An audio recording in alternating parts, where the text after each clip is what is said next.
Indonesia menghadapi dilema besar dalam transisi energi. Di satu sisi, pemerintah berkomitmen mencapai net zero emission atau NZE paling lambat 2060. Namun di sisi lain, Indonesia masih membutuhkan energi fosil, terutama batu bara, untuk menjaga ketahanan energi sekaligus menopang pertumbuhan ekonomi. Lalu, bagaimana jika batu bara tetap digunakan, tetapi emisinya ditekan?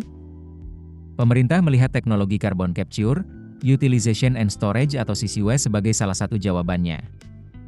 Special Envoy Presiden untuk Iklim dan Energi, Hasim Joyoyadikusumo, mengatakan teknologi penangkapan karbon memungkinkan PLTU batubara tetap beroperasi dengan emisi yang lebih rendah.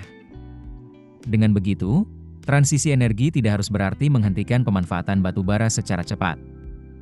Menurut Hasim, langkah ini juga berkaitan dengan ketahanan energi. Indonesia memiliki cadangan batubara yang besar, sementara kondisi geopolitik global menunjukkan risiko gangguan pasokan energi dari luar negeri. Karena itu, pemerintah ingin memanfaatkan sumber energi domestik, sambil menekan dampak emisinya melalui teknologi. Bahkan, teknologi carbon capture disebut berpotensi diterapkan pada PLTU milik PLN maupun pembangkit milik swasta atau IPP. Salah satu teknologi yang menarik perhatian adalah uji coba teknologi asal Jepang di Petrokimia Gresik.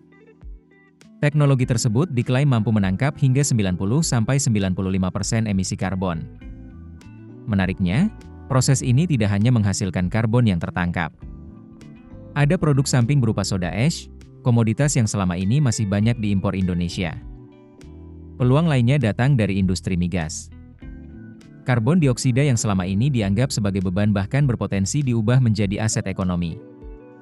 CO2 dapat dimanfaatkan untuk memproduksi mikroalga, yang kemudian bisa diolah menjadi biofuel maupun pakan ternak.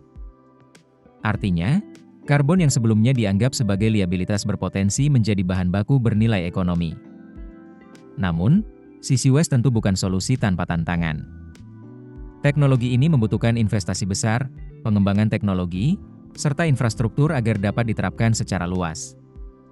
Pemerintah pun harus mencari titik keseimbangan antara pertumbuhan ekonomi, ketahanan energi, dan pengurangan emisi. Targetnya ambisius, ekonomi tumbuh sekitar 8%, energi tetap aman, tetapi komitmen menuju NZE 2060 tidak ditinggalkan.